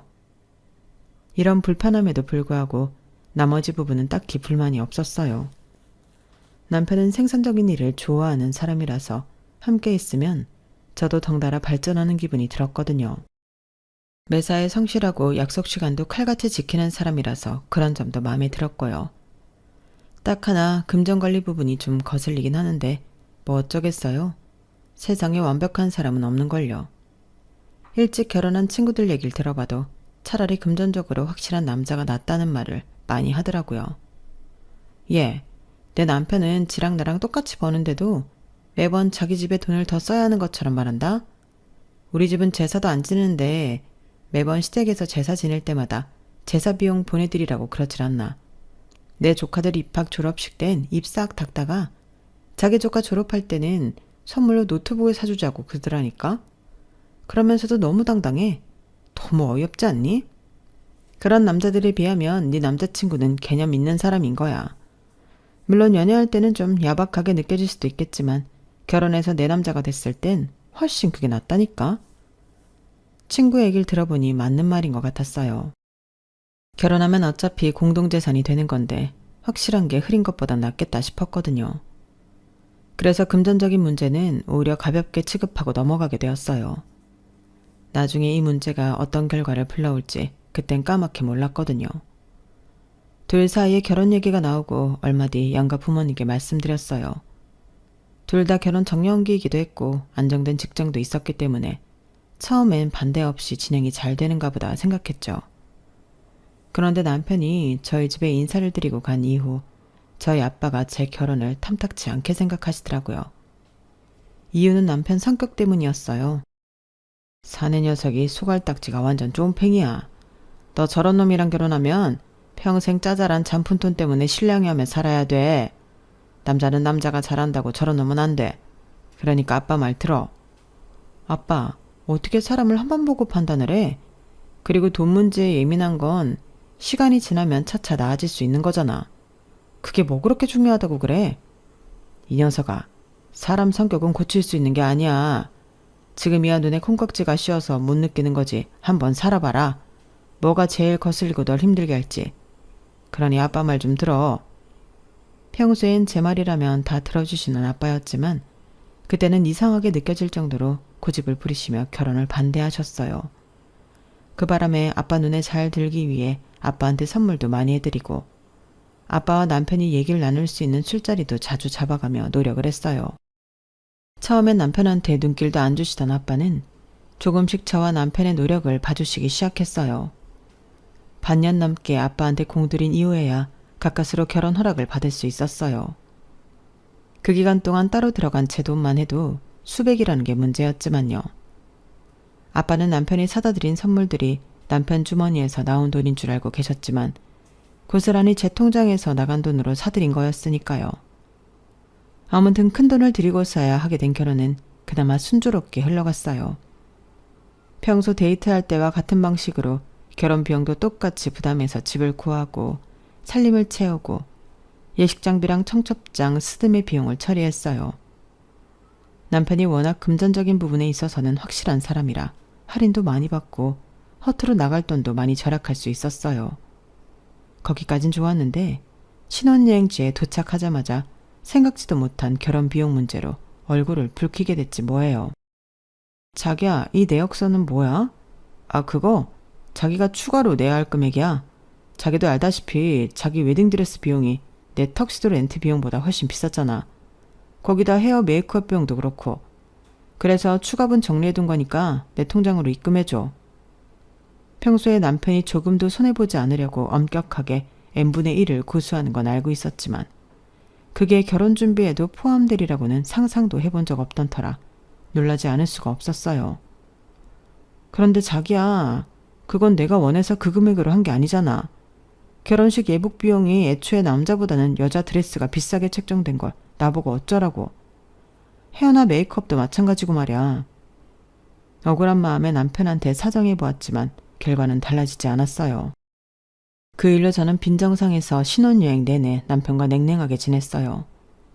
한국으로 돌아오기 전 현지 아울렛에서 양가 부모님 선물을 살 때도 남편은 가격 차이에 꽤 민감하게 신경 쓰는 모습이었어요. 결혼 전에는 남편의 장점이라고 생각했던 확실함이 슬슬 쪼잔함으로 느껴지기 시작한 것도 그 무렵이었던 것 같아요. 결혼하면 공동재산이니 데이트를 할 때처럼 10원짜리 하나까지 나눠 지불할 정도로 야박하게 살지 않아도 될 줄 알았어요. 그런데 웬건 달라진 건 하나도 없더라고요. 오히려 남편의 지독한 경제관념을 매 순간 경험해야 해서 정신적인 스트레스만 더해질 뿐이었어요. 당연히 돈 문제로 말다툼을 벌이는 날도 늘어갔거든요. 처음엔 제가 많이 참고 넘겼었는데 치사하게 다른 것도 아니고 먹는 것 가지고 타박을 하니까 도저히 못 참겠더라고요. 결혼하고 몇 달 지나 저는 임신을 했는데 남들은 입덧이다 뭐다 잘 먹질 못한다는 시기에도 희한하게 저는 입맛이 돌더라고요. 평소에 군것질을 자주 하는 편이 아닌데도 그 시엔 군것질을 입에 달고 살 정도였어요. 회사에서도 책상 서랍 속이며 모니터 근처에 먹을 걸 쌓아둘 정도로요. 그러다 보니 제가 먹는 데 들어가는 비용이 임신 전보다 많이 늘었더라고요. 그러니 전체 식비도 늘 수밖에 없었죠. 그런데 이걸 두고 남편이 트집을 잡기 시작한 거예요. 부식비가 왜 이렇게 많이 늘었어? 이거 다 당신이 군것질하는 것 때문에 는 거지. 안 되겠다. 이번 달부터 당신이 10만 원씩 더 내야겠어. 그 말을 듣는데 순간 울컥하더라고요. 아니, 다른 것도 아니고 뱃속에 아이 때문에 식욕이 든 건데 이걸 온전히 내가 먹은 걸로 치고 나한테 돈 더 내라고 할 일인가 싶었거든요. 남들은 임신한 아내를 위해서 밤새 운전까지 해서 먹을 걸 사다 나른다는데 내 남편은 그런 노력은 고사하고 돈 들어간 거 회수할 생각만 하다니 정말 너무한 거 아닌가요? 뱃속에 아이가 저 혼자 맞는 것도 아니고 자기 아이이기도 한 건데 그걸 알면서도 식비를 야박하게 계산하는 걸 보니 욱하더라고요. 그렇다고 남편의 이런 찌질한 점을 누구한테 말할 수도 없었어요. 친구한테 하겠어요? 친정 부모님한테 하겠어요? 결국엔 그게 다 제 얼굴에 침 뱉는 꼴인걸요. 그제야 왜 아빠가 남편과의 결혼을 반대했는지 그제야 확실히 알 수 있었어요. 하나를 보면 열을 안다고 이런 일이 생길 걸 이미 예상하셨던 거예요. 양쪽 집안 통틀어서 저희 아이가 첫애였기 때문에 여기저기에서 축하금과 선물이 많이 들어왔어요. 선물 중에는 꼭 필요한 것들도 많았고 어떤 건 겹치는 것들도 꽤 있었어요. 그런 건 당땡에 올려서 팔기도 했어요. 그렇게 올린 부수입은 제 간식비로 고스란히 들어갔고요. 출산 예정일이 이제 보름 정도 남은 탓에 회사에 출산 휴가를 내고 본격적으로 출산 준비를 했어요. 아기가 출산일에 딱 맞춰서 세상에 나온다는 보장이 없기 때문에 미리 준비를 해둬야 했거든요. 다행히 임신 초기에 바로 예약을 걸어두었던 산후조리원에 자리가 나서 한시름 덜 수 있었어요. 말이 나왔으니 말인데 산후조리원 때문에도 남편이랑 많이 다퉜어요. 남편은 그 돈을 주고 산후조리원에 왜 들어가느냐고 이해를 못했거든요. 그냥 장모님 모시라고 해. 산후조리야 집에서 하면 되지 뭐하러 거길 들어가겠다고 그래. 한두 푼도 아니고 가격이 완전 호텔 스위트룸 비용인데 말이야. 우리 엄마가 시간이 어딨어. 그리고 왜 우리 엄마한테 떠넘기려고 그래. 옆에서 산후조리 돕는데 힘이 얼마나 드는지 알아? 그 힘든 걸 왜 우리 엄마한테 시키냐고. 난 싫어. 알았어. 그럼 우리 엄마한테 해달라고 그럴게. 그럼 됐지? 뭐? 당신 제정신이야? 어떻게 시어머니한테 산후조리를 해달라고 그래? 입장 바꿔 생각해보라고. 당신이라면 우리 아빠가 당신의 입을 속옷 빨아주고 아침 저녁으로 밖에서 갖다 바치면 마음이 편하겠어? 당신이 보는 앞에서 집안 청소에 빨래 5만 가지 집안일까지 다 하는데 마음 편히 앉아서 보고 있을 수 있느냐고. 없지? 그럼 나는 어떻게 했어? 출산으로 몸까지 온전치 않은데 마음까지 불편할 게 뻔하잖아. 누군 비싼 돈 들어가며 조리원에 가고 싶은 줄 알아? 그래도 어쩔 수 없으니까 그러는 거 아니냐고. 솔직히 매번 당신이 나만 보면 돈돈거리는데 그럴 때마다 얼마나 스트레스 쌓이는 줄 알아? 먹는 거 하나, 입고 쓰는 거 하나까지 당신 나한테 따박따박 돈 다 받고 있잖아. 뱃속에 애가 들어있는데 평소보다 많이 먹는 건 당연한 거 아니야? 임신해서 몸이 불었으니까 몸에 맞는 옷도 사야 되는 거 아니냐고. 그런데도 항상 나한테 부담하라고 강요하잖아. 내가 밖에서 혼자 애 만들어 온 거야? 아니잖아. 근데 어쩜 사람이 이러냐고. 시작은 산후조리원 얘기였지만 늘 이야기의 끝은 이런 식의 감정 문제로 번져갔어요. 임신하고 남편한테 서운한 게 많았던 탓에 누가 툭 치기만 해도 그간 살아왔던 일들이 본물 터지듯 쏟아 나왔거든요. 임신으로 호르몬 이상이 생겨 감정 절제가 안 되기 때문인지도 모르겠지만요. 아무튼 전보다 많이 예민해진 저는 사소한 걸로 남편과 말다툼을 벌이는 일이 많아졌고 그건 내적으로도 많은 변화를 가져왔어요. 남편에 대한 좋은 기억이나 장점이라고 느껴왔던 것들이 온통 단점으로 가려지기 시작했거든요.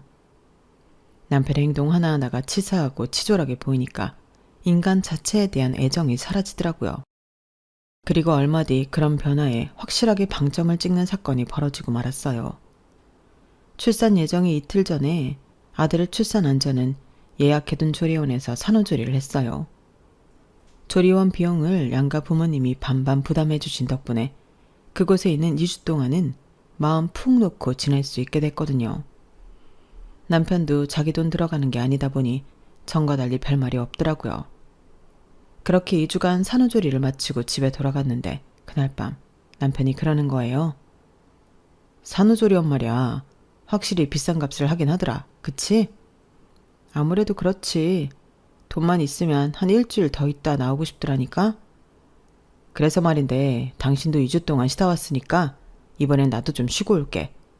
회사에 연차 남은 거랑 합해서 휴가를 냈거든. 한 일주일 호캉스 하면서 푹 쉬다 오려고. 순간 제가 뭘 잘못 들은 줄 알았어요. 이런 시기에 호캉스라뇨. 당신 그게 무슨 말이야? 호캉스를 가겠다고? 지금 이 시기에? 오, 당신도 쉬고 왔잖아. 그러니 이제 내 차례지. 조리원비가 5성급 호텔 스위트룸 가격이니까 나도 그 정도 금요로 가도 되지? 아, 당신 없는 동안 먹는 것도 부시라고. 이래저래 힘들었는데 이참에 룸서비스 먹으면서 호텔 패키지 제대로 즐겨야겠어. 쉬는 동안 전화 연락도 싹 다 끊고 디지털 디톡스도 할 생각이야. 아, 간 김에 호텔 짐에서 몸도 좀 만들어야겠다. 어때? 내 계획 죽이지. 그때까지만 해도 이 인간이 장난을 치는 거라고 생각했어요. 그런데 다음날 눈을 떠보니 남편이 없더라고요. 토요일이라서 출근을 한 것도 아닐 텐데 말이에요. 그런데 몇 번이나 남편한테 전화를 걸었는데 도통 전화를 받지 않더라고요. 아직 몸도 온전치 않은 상황에 아기 젖도 물려야 하고 저도 밥을 챙겨 먹어야 해서 남편의 부재에만 매달려 있을 수만은 없어서 일단 몸을 움직였어요. 그런데 그때 제 휴대폰으로 카드 사용 알림 문자가 온 거예요. 제 명의의 카드로 땡땡 호텔에서 1,000만 원이 넘는 금액이 결제됐더라고요. 그걸 보자 보이스피싱이나 카드 사이킹이 아닐까 하는 생각이 들었어요. 그래서 일단 지갑에 들어있는 제 카드부터 찾아봤는데 없더라고요. 딱 그 카드만 사라지고 없는 거예요. 그렇다면 이건 해킹이 아니라 누군가가 내 카드를 습득해서 땡땡 호텔에서 고액을 긁었다는 얘기였어요.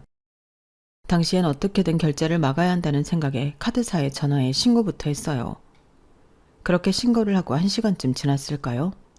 그렇게 연락이 닿지 않던 남편이 전화를 했더라고요. 남편 목소리를 들으니 순간 짜증이 확 났는데 글쎄 남편이 오히려 더 화를 내지 뭐예요. 당신이 카드사에 연락해서 결제 취소했어? 당신이 돈 한 카드로 신고했냐고. 아씨, 당신 때문에 내 꼴이 웃어졌잖아. 뭐야 그럼. 내 카드 훔쳐서 땡땡 호텔에서 결제한 게 당신이었어? 미친 거 아니야? 그러자 남편은 당연하다는 듯이 그러는 거예요. 내가 어제 말했잖아. 호캉스 갈 거라고. 긴 말 필요 없고 당장 카드사에 전화해서 해결해. 내 휴가 망치지 말고 제대로 해결하라고. 카드 도난 신고를 받은 호텔 측이 경찰에 신고를 하면서 남편은 근처 지구대로 끌려간 상태였어요. 제가 카드사에 전화만 넣으면 쉽게 해결될 일이긴 했지만 솔직히 그러기 싫더라고요. 그래서 일부러 시간을 끌고 연락을 안 했어요. 어디 한번 당해보라는 심보였죠. 결국 그날 남편은 호텔에 있는 경찰서에서 하룻밤을 보내게 되었어요. 그리고 다음 날이 돼서야 카드사에 연락해 상황을 수습해 주었죠. 그랬더니 이 인간이 집에 오자마자 아주 난리를 치더라고요. 너 미쳤어? 너 때문에 내가 무슨 꼴을 당했는지 알기나 해? 그걸 내가 알아야 해? 그러게 남의 카드는 왜 훔쳐서 난리야. 당신이 범죄를 저질렀으면 거기에 대한 벌을 받는 건 당연한 건데 누구한테 큰 소리냐고. 적반하장도 유분수지. 그러자 남편은 되려 황당하단 표정으로 떠들어댔어요. 야, 솔직히 너도 2주 동안 쉬다 왔잖아. 넌 시설 좋은 조리원에서 즐길 거 다 즐겨놓고 나는 그러면 안 된다는 거 자체가 차별 아니냐? 애 낳는 게 뭐 그리 힘든 거라고 오지게 생색이나 내고. 솔직히 요즘엔 의술도 좋아서 무통주사 맞으면 고통 없이 애 낳을 수 있잖아. 그런데 뭘 그렇게 애 낳는 게 힘들다고 말끝마다 생색이냐? 나도 그 힘든 군 생활하면서 청춘 바쳤지만 그렇다고 너처럼 생색내거나 주변에서 대접받은 적도 없어. 그러니까 이번엔 네가 즐긴 만큼 나도 호캉스 즐기겠다는 건데 그게 뭐가 나빠? 정말이지 말도 안 되는 궤변을 늘어놓는 남편을 보니 한숨만 나더라고요. 그래, 100번 양보해서 호캉스 가는 거 터치 안 할게. 그런데 왜 당신 호캉스 가는데 내 카드로 결제를 해? 당신 좋자고 쓰는 거면 당신 돈으로 하는 게 맞잖아. 나한테 늘어난 부식비 하나까지 다 받아내면서 왜 당신은 내 돈을 멋대로 쓰느냐고. 야, 너는 양가 부모님한테 돈 받았잖아. 원래 네 돈으로 써야 할 조립이 부모님들한테 다 받고 마음 편히 2주 동안 쉬다 왔으면 양심적으로 내 호텔비는 네가 내줘야 하는 거 아니냐? 너는 실컷 쉬고 와서 나보고는 호캉스 한다고 뭐라고 할 처지는 아니지 않나? 남편은 정말이지 철딱선이 없는 소리를 이어갔어요. 출산을 하고 조리원에서 몸을 회복하는 과정을 쉬다 왔다고 표현하는 사람이라니. 그동안 내가 남편을 잘 모르고 살았구나 싶더라고요. 게다가 출산한 아내처럼 자기도 똑같이 쉬겠다며 와이프 카드로 인류 호텔비를 결제하는 남자라니. 이보다 최악인 남자가 세상에 있을까요? 결국 이런 남자랑은 더 길게 얘기할 필요가 없을 것 같아서 양가 부모님을 불렀어요. 와서 상황 얘기를 전해들으신 양가 부모님은 다들 눈에서 싸늘한 냉기가 흘렀어요. 당신 아들의 황당한 요구가 창피하셨던 아버님은 옆에 있던 쿠션을 들어 제 남편한테 던지셨어요. 에라 이 미친놈아, 네가 제정신이냐? 네 자식이 태어났는데 정신 못 차리고 여전히 이기적으로 굴어? 며느리가 놀려고 조리원에 들어갔냐? 어쩜 그렇게 이기적이고 생각이 짧아. 당장 사과해. 사과 안 하고 뭐해? 아빠, 내가 뭘 잘못했다고 그래. 솔직히 저 사람 2주 동안 쉬고 온 거 맞잖아. 여자라면 누구나 하는 출산인데 그게 무슨 대수라고 그러냐고. 여자는 출산하고 남자는 군대 가고 각자 나눠서 하는 건데 뭘 그렇게 생색이 난 말이야. 그러자 가만히 참고 있던 저희 아빠가 죽일 듯 노려보며 소리쳤어요. 그래, 그 호텔비 내가 내주마. 대신 넌 앞으로 내 손자에 대해 아무런 권리도 주장하지 마라. 부모가 돼서는 자식보다 지 몸 편한 게 우선이라면 부모 노릇할 자격이 없는 거지 뭐. 그런 정신 상태로 지금껏 멀쩡히 사회생활 해온 게 용하다. 여자가 애를 낳는 건 자기 몸을 축내가며 목숨까지 걸고 하는 거야. 네 어머니가 널 그렇게 낳으셨다고. 그런데 그걸 단순히 군대 가는 문제 정도로 치부하는 놈이라면 더는 상대하고 싶지 않구나. 너 같은 건 애초에 인간 되게 글러먹었어. 그러니 이참에 둘이 갈라서라. 너같이 이기적이고 치졸한 놈한테 더는 내 딸이랑 손자 못 맡기겠으니까 갈라서라고. 사돈도 보셨죠? 대개 아드님 사고방식이 이렇습니다. 돈에 미쳐서 지 아내도 자식도 없는 놈이라고요. 그동안 내가 말 않고 참고 있었는데 저놈이 어떤 놈인지 아십니까? 지 와이프가 임신해서 식비 10만 원 돈 더 나왔다고 장인장모 찾아와 매달 더 나온 차액만큼 돈 받아간 놈입니다. 지 자식을 가진 아내한테 꼴랑 10만 원 쓰는 것도 아까워서 벌벌 떠는 놈이라고요. 사돈께선 상견례 자리에서 이런 아드님을 두고 경제관념이 투철한 거라고 하셨지만 내가 보기엔 말입니다. 이건 그냥 쪼잔하고 찌질한 새끼인 겁니다. 지 자식을 벤 아내 입에 들어가는 것도 아까워서 이럴 정도면요. 저놈 모르긴 해도 돈 아까워 부모 장례도 제대로 안 치를 놈일 겁니다. 나중에서 땅치고 후회 마시고 이참에 자식 교육 제대로 시키세요. 남의 자식 인생 망치지 않게 말입니다. 그 사건 이후로 저희 부부는 물론 양가 부모님들도 철천지 원수처럼 변해버렸어요.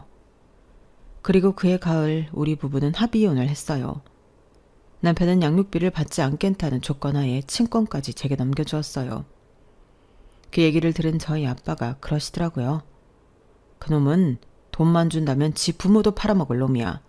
일제 때 태어났으면 아주 이완용이 뺨치게 나라 팔아먹었을 놈이라고. 에라 이 쓰레기 같은 놈. 솔직히 저도 친권까지 포기하는 남편한테 정말 많이 실망했어요. 그깟 양육비 아끼자고 자기 자식과의 영까지 끊은 셈이니까요.